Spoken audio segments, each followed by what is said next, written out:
오늘 말씀 이사야서 2장 6절에서부터 12절까지 함께 봉독합니다.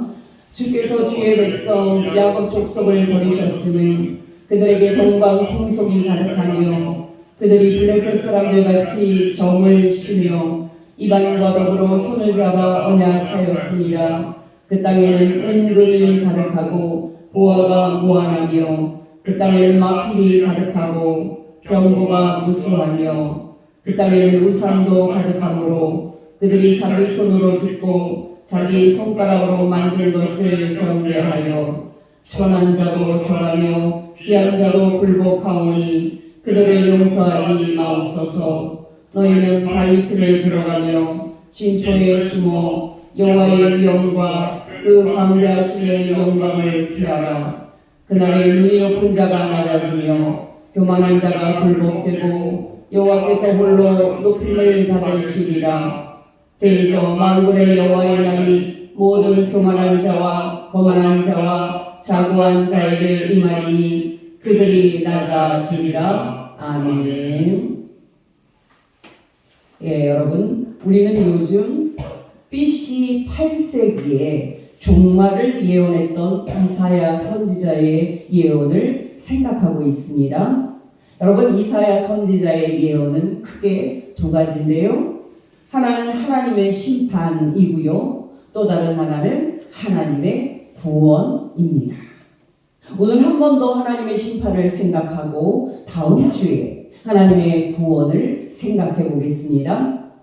여러분, 제가 지난주에 말씀을 드렸듯이 기원전 8세기는 북이스라엘이나 남유다나 할 것 없이 두 나라가 모두 다 잘 나가던 때였습니다. 북이스라엘에는 여로보암 2세라는 왕이 다스리고 있었는데요. 그때 북이스라엘은 북이스라엘 역사상 가장 부강한 상황이었습니다.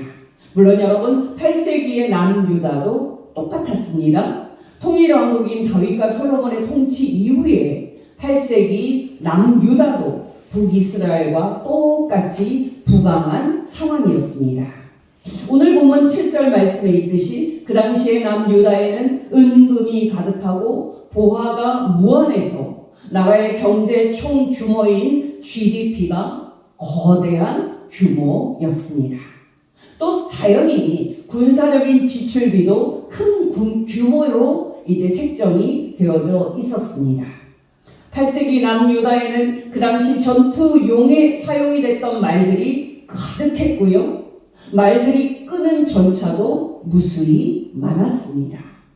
여러분, 경제는 잘 나가고 있었고 그에 따라 군비도 잘 증강을 해 놓았으니까 나라로서는 당연히 걱정이 없는 그런 상황이었습니다. 오늘 본문 7절입니다. 그 땅에는 은금이 가득하고 보화가 무한하며 그 땅에는 마필이 가득하고 병거가 무수하며. 또 여러분, 이렇게 경제가 잘 나가고 있었기 때문에 8세기의 남유다는 사치 그리고 향락이 극에 달해 있었습니다. 여러분이 알다시피 한 나라의 경제가 잘 나가고 있는지를 보여주는 첫 번째 증거는 바로 여자들의 화장과 또 단장입니다.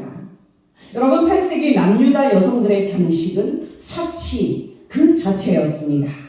여호와께서 장차 그들을 심판하실 것을 말하는 이사야 선지자의 말 중에 그 당시 여자들의 사치스러운 장식이 나옵니다. 이사야서 3장 18절에서 24절 말씀. 그날이 오면 여호와께서 온갖 폐물과 아름다운 옷을 벗겨 버리시리라. 발목걸이, 머리망사, 목걸이, 귀걸이, 팔목걸이, 면사포, 머리댕기, 다리걸이, 허리띠, 향수값, 부적, 인장, 가락지, 코골이, 예복, 두루마리, 장옷, 손가방, 비치는 옷, 모시옷, 고운 이마띠, 너울을 다 벗겨 버리시리라. 향내는 썩는 냄새로, 띠는 포승으로 바뀌고 곱게 따았던 머리는 삭발당하고 예쁜 옷을 입었던 몸에는 부대 조각을 감고 아름답던 얼굴에는 수치의 낙인이 찍히리라.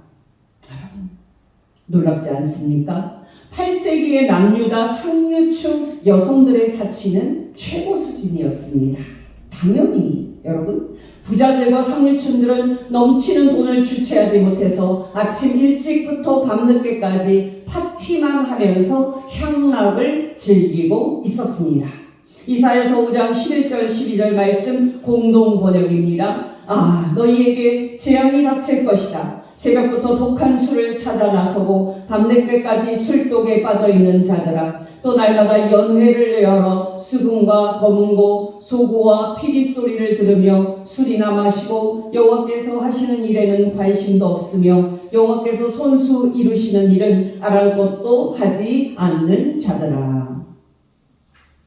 그렇다면 여러분, 왜 여호와께서 당시에 이 당신의 백성 이스라엘을 다 죽이겠다고 심판을 말하십니까? 우리가 여러 번 확인을 했듯이 바로 8세기 남유다 사람들이 정의를 바닥에 버렸고 공의를 바닥에 내버렸기 때문입니다. 여러분, 놀라지 마시기 바랍니다. 그 당시에 남유다의 경제는 잘 나가서 나라의 부가 계속 증가를 하고 있었지만 나라의 부는 소수 부자들과 권력자들에게만 흘러가고 있었습니다. 나라의 경제가 성장해서 나라의 경제 규모가 커지면은 소위 낙수 효과가 있을 거라고 생각을 했지만 그 예상은 보기 좋게 빗나가고 있었습니다. 증가된 나라의 부는 소수의 그 부자들과 권력자들에게만 흘러가고 분배는 이루어지지 않고 있었습니다. 돈을 한 손에 쥔 부자들과 권력자들은 예상할 수 있다시피 계속해서 집과 토지들을 사들이고 있었습니다. 그들이 그렇게 경제적인 불의를 저지르면 저지를수록 일반 백성들은 가난과 또 빈곤에 깊이 빠져들고 있었습니다. 특히 여러분, 한 사회가 사람이 살만한 사회인지 판가름 나는 고아와 과부와 나그네의 삶의 질은 그야말로 최악이었습니다. 그들은 그들의 권리를 보호해줄 마지막 보루인 판사들에게 호소를 해봤지만은 돈을 좋아하는 판사들은 뇌물을 받고 부자들과 힘있는 자들에게만 유리한 판결을 하고 있었습니다.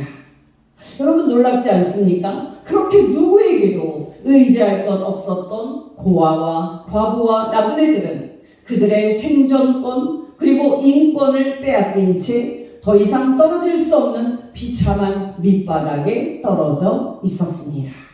여호와를 통해서 하시는 이사야를 통해서 하시는 여호와의 말씀입니다. 이사야서 1장 15절에서 17절 공동 번역입니다. 너희가 두 손 모아 나에게 아무리 빌어보아라. 내가 보지 아니하리라. 너희가 빌고 또 빌어보아라. 내가 듣지 아니하리라. 너희의 손은 피투성이 너희 몸을 씻어 정결케 하여라. 내 앞에서 너희 악한 행실을 버려라. 깨끗이 악에서 손을 떼어라. 착한 길을 익히고 바른 삶을 찾아라. 억울한 자를 풀어주고 고아의 인권을 찾아주고 과부를 두둔해 주어라. 또 이사야서 5장 7절에서 9절 말씀, 무릇 만군의 여호와의 포도원은 이스라엘 족속이요 여호와께서 기뻐하시는 나무는 유다 사람이라. 여호와께서 그들에게 정의를 버리셨더니 도리어 포악이요 여호와께서 그들의 공의를 바라셨더니 도리어 부르짖음이었도다. 가옥에 가옥을 이으며 토지에 토지를 더하여 빈틈이 없도록 하고 이 땅 가운데서 홀로 거주하려 하는 자들은 화 있을진저 만군의 여호와께서 내 귀에 말씀하시되 정령이 허다한 가옥이 황폐하리니 크고 아름다울지라도 거주할 자가 없을 것이다. 다시 공동 번역입니다. 만군의 여호와의 포도밭은 이스라엘 족속이요 여호와께서 사랑하시는 나무는 유다 백성이다. 여호와께서 그들에게 공평을 기대하셨는데 유혈이 웬 말이며 여호와께서 그들에게 정의를 기대하셨는데 못살겠다는 아우성이 웬 말인가. 너희에게 심판이 임할 것이다. 집을 연달아 차지하고 땅을 차례로 사들이는 자들아, 빈터 하나 남기지 않고 온 세상을 혼자 살겠다고 다 차지하는 자들아, 만군의 여호와께서 내 귀에 대고 맹세하신다. 많은 집들이 흉가가 되어 제 아무리 크고 좋아도 사람 인기척이 하나도 없게 될 것이다. 또 이사야서 1장 21절에서 24절까지의 말씀, 현대인의 성경입니다. 신실하던 성이 어째서 창녀처럼 되었는가. 한때는 정의와 진리를 사랑하는 사람들로 가득하더니 이제는 살인자들 뿐이구나. 예루살렘아, 너는 한때 순은과 같았으나 이제는 쓸모없는 찌꺼기가 되었으며 전에는 좋은 포도주와 같았으나 이제는 그 포도주에 물이 섞였구나. 너희의 지도자들은 반역자요 도둑들과 한패이며 하나같이 뇌물과 돈을 좋아하고 고아와 과부의 억울한 문제를 해결해 주지 않는구나. 그러므로 너희는 전능하신 여호와 능력 있는 이스라엘의 하나님이 하시는 말을 들으라. 내가 내 원수인 너희에게 복수할 것이니 너희가 더 이상 나를 괴롭히지 못할 것이다. 여러분, 놀랍지 않습니까? 여러분, 저는 요즘 하나님께서 이렇게 경제적인 불의에 대해서 분노하시는 것을 읽으면서 놀라움을 느낍니다. 왜냐하면 저는 그동안 신앙생활하면서 하나님께서 이렇게 경제적인 불의에 대해서 분노하시는 것을 알지 못하고 신앙생활을 했기 때문입니다. 여러분이 들으셨는지 모르겠습니다만은 10월 27일 종교개혁 주일에 광화문에서 보수 기독교의 대규모 집회가 열릴 예정입니다. 주일임에도 불구하고 보수 기독교인들이 거리에 나와서 시위를 한다면 그것은 분명 중요한 이유가 있기 때문일 것입니다. 그러나 여러분, 놀라지 마시기 바랍니다. 그 집회가 열리고 보수 기독교인들이 분노하는 이유는 경제적인 불의가 아닙니다. 다른 이유도 중요하겠습니다만 경제적 불의와 경제적 불평등의 문제는 우리가 하나님을 믿는 사람이라면 첫 번째로 껴안아야 할 문제입니다. 왜냐하면 하나님께서 그렇게 하셨고 또 경제적 불의와 경제적 불평등의 문제는 이 땅 위에서 사람이 죽고 사는 가장 중요한 생존권의 문제이기 때문입니다.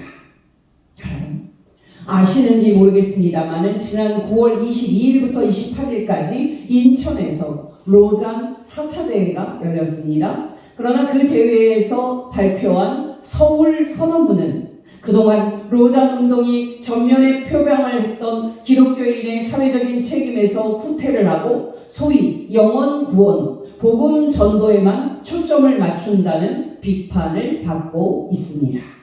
당연히 여러분, 8세기 남유다에 만연했던 경제적 불의와 경제적 독점 때문에 그들을 다 죽이시겠다고 분노하시는 하나님의 모습을 볼 때 이 비판은 새겨들어야 할 비판입니다. 여러분, 제가 이사야서 1장을 설교할 때 그냥 지나치고 언급하지 않은 부분이 있는데요. 여러분, 놀라지 마시기 바랍니다. 여호와께서는 당신의 백성인 남유다 사람을 소돔과 고모라의 백성이라고 부르시면서 그들의 죄악을 폭로하고 심판을 선언합니다. 여러분, 소돔과 고모라의 사람들이 누굽니까?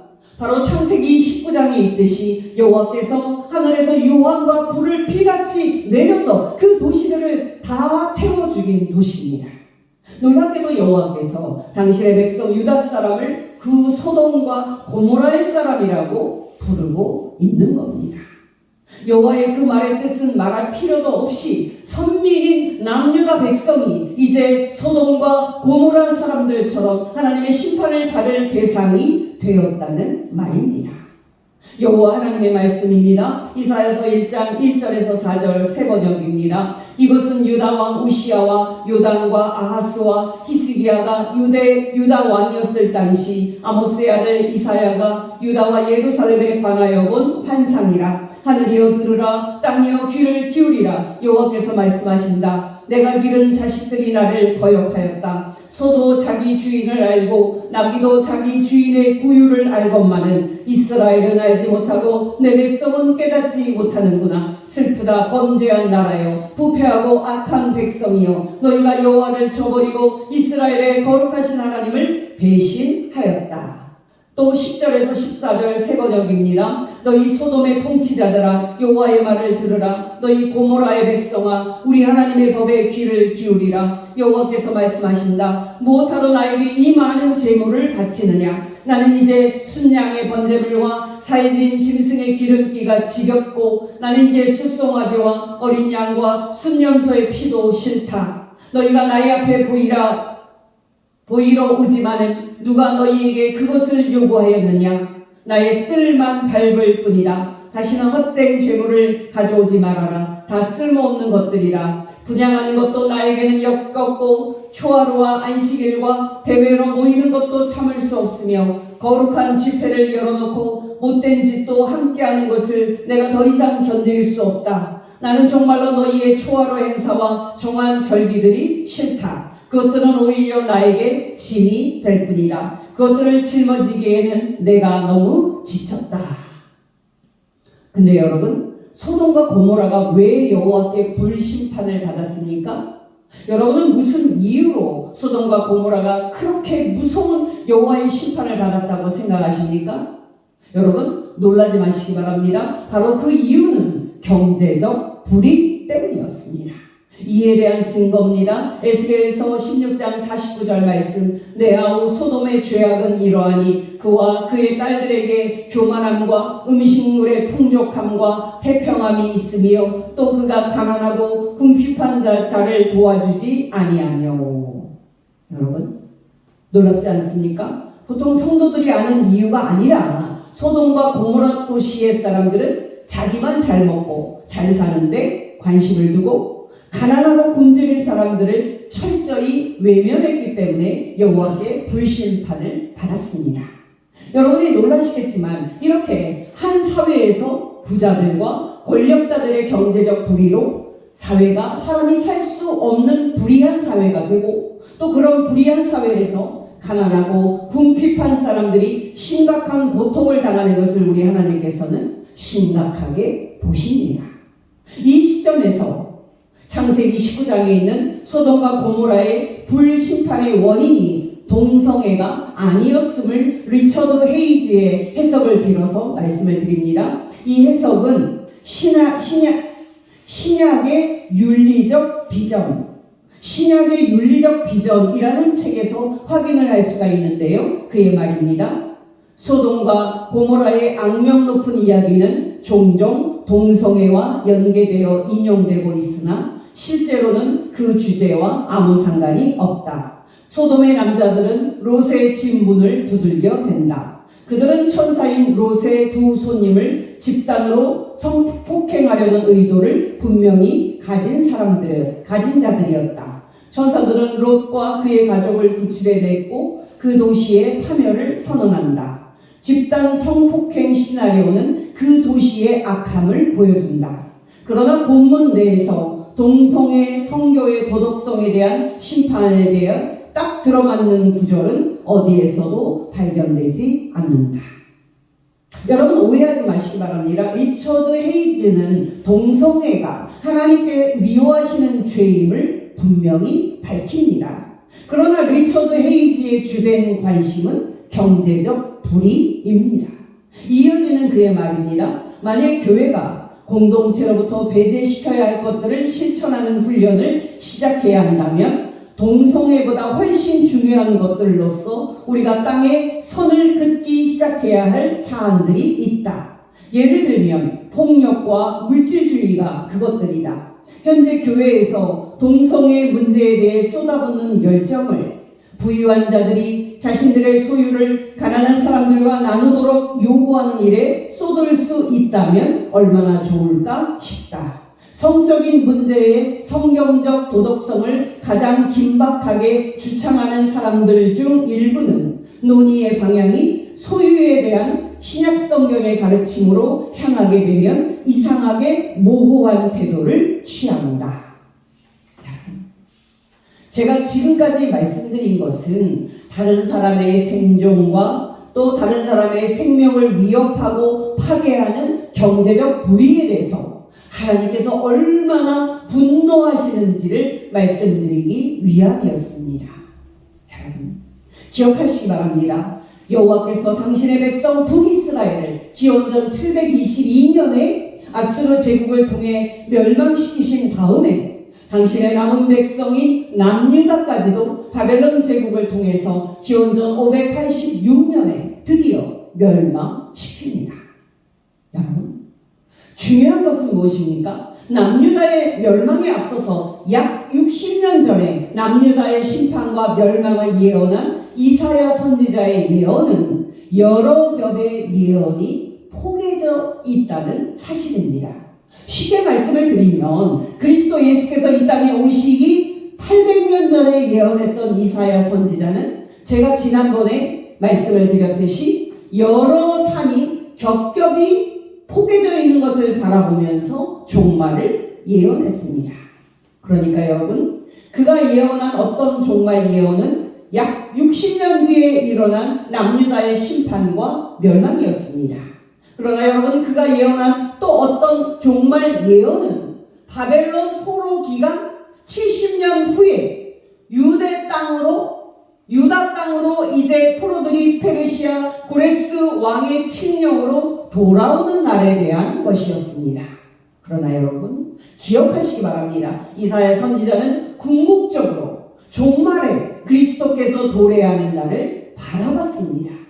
정말 이사야 선지자는 이 세상 끝에 현재 이 경제적 불의가 가득한 이 세상이 하나님의 심판으로 끝나고 악이 이 땅 위에서 하나님의 심판으로 다 제거가 된 후에 이 땅 위에 하나님의 정의가 새롭게 시작될 새 시대를 내다보았습니다.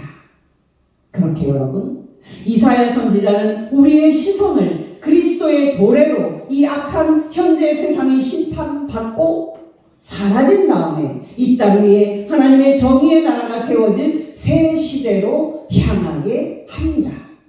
여러분, 종말에 있을 하나님의 심판과 관련해서 하나 말씀을 드리면 이사야 말을 다 인용하지는 못합니다만은 하나님께서 이 땅을 심판하시는 종말에는 모든 민족이 다 심판을 받을 거라는 사실입니다. 또 그 심판을 피할 수 있는 자는 단 한 명도 없다는 사실입니다.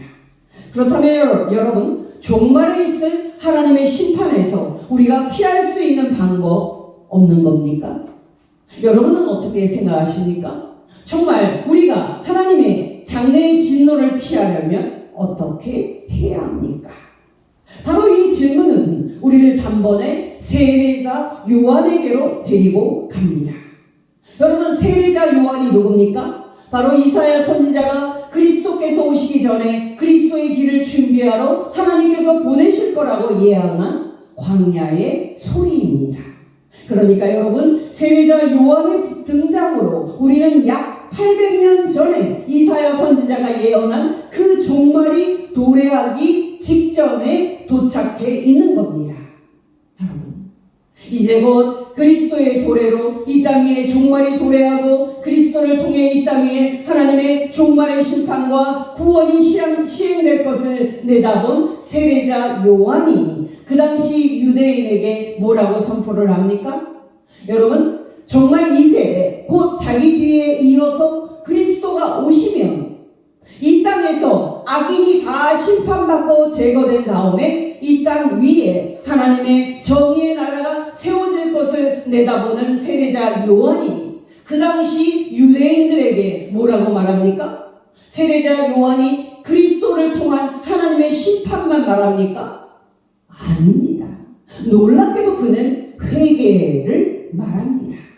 누가복음 3장 7절에서 9절 현대인의 성경입니다. 요한은 세례받으러 나오는 사람들을 이렇게 꾸짖었다. 독사의 자식들아, 누가 너희더러 앞으로 내릴 하나님의 무서운 벌을 피하라고 했느냐? 너희는 진정으로 회개했다는 것을 보여줄 만한 바른 행동을 하라. 그리고 속으로나마 아브라함이 우리 조상이다 라고 말하지 말라. 하나님께서는 이 돌들을 가지고도 아브라함의 후손이 되게 하실 수 있다. 도끼가 이미 나무 뿌리에 놓였으니 좋은 열매를 맺지 않는 나무는 다 찍혀 불에 던져질 것이다.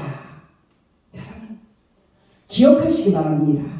하나님의 종말의 그 진노를 피하고 구원을 피할 수 있는 방법이 회개. 이 회개는 여러 의미를 말할 수 있겠습니다만은 결국 회개의 본질은 열매입니다. 정말 회개의 본질은 우리 삶의 좋은 열매가 주렁주렁 맺히는 겁니다. 여러분, 세례 요한의 이 회개의 뜻은 우리 예수님께서도 말씀하시는 의미입니다.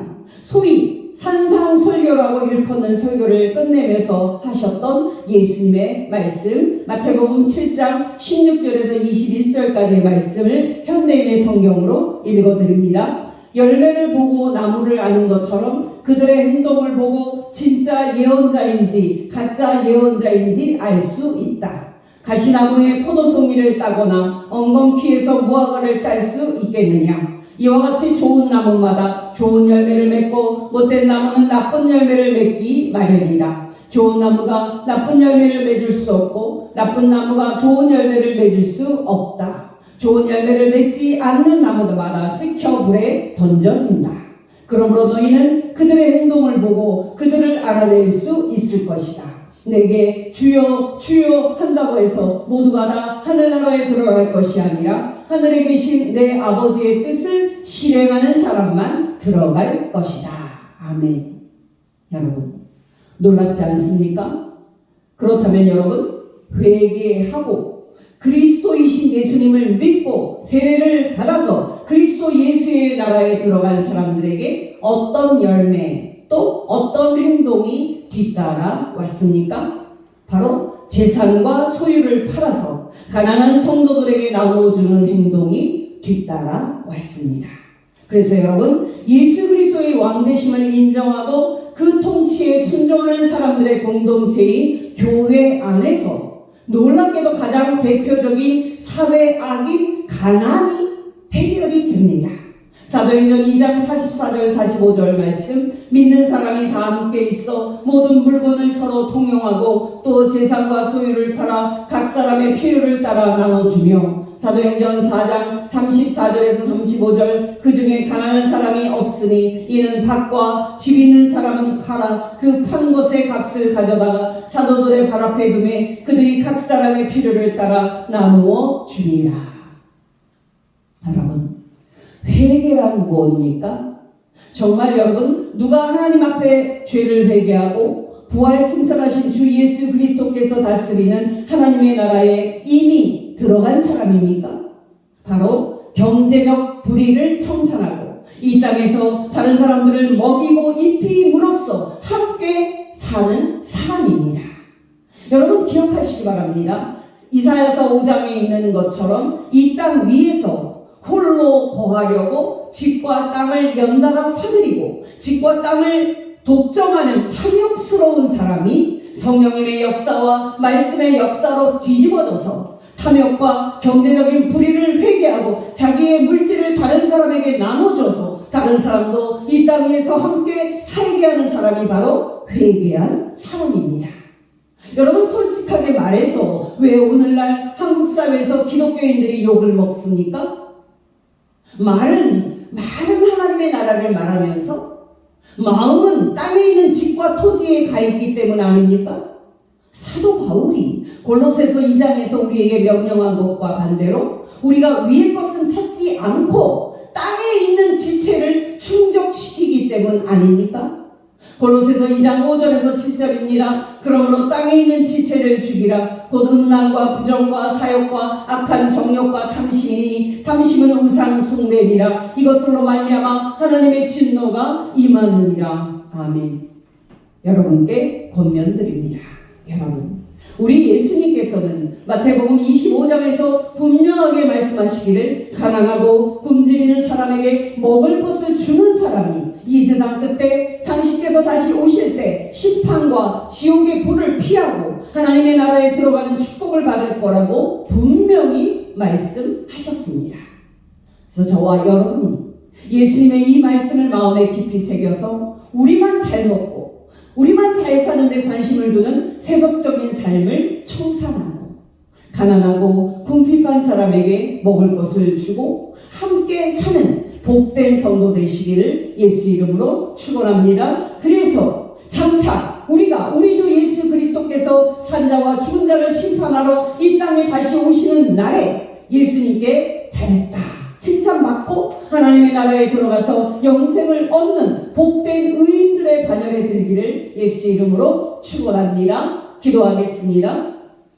하나님 아버지, 오늘 말씀을 통해서 경제적 불의와 경제적 불평등에 대해서 하나님께서 얼마나 분노하시는지 가르쳐 주신 것 진심으로 감사를 드립니다. 하나님 아버지, 날마다 우리에게 말씀과 성령으로 충만하게 하여 주시사 우리만 잘 먹고 잘 사는데 관심을 갖는 세속적인 마음을 버리고 다른 가난하고 연약한 사람들과 함께 살게 하옵소서. 하나님 아버지, 우리는 우리 구원자이신 예수 그리스도께서 이 땅에 다시 오시는 날에 이 땅 위에 완성될 하나님의 나라를 날마다 바라봅니다. 우리에게 이 땅이 전부가 아니며 그리스도 예수의 날에 이 땅 위에 완성될 하나님의 나라가 있음을 날마다 깨닫게 하시사 그 나라에 들어갈 소망 가운데 이웃을 사랑하여 우리가 장차 재판장이신 그리스도 예수 앞에 설 때에 잘했다 칭찬받고 천국에 들어가는 의인의 반열에 설 수 있도록 인도하옵소서. 예수님의 이름으로 기도합니다. 아멘.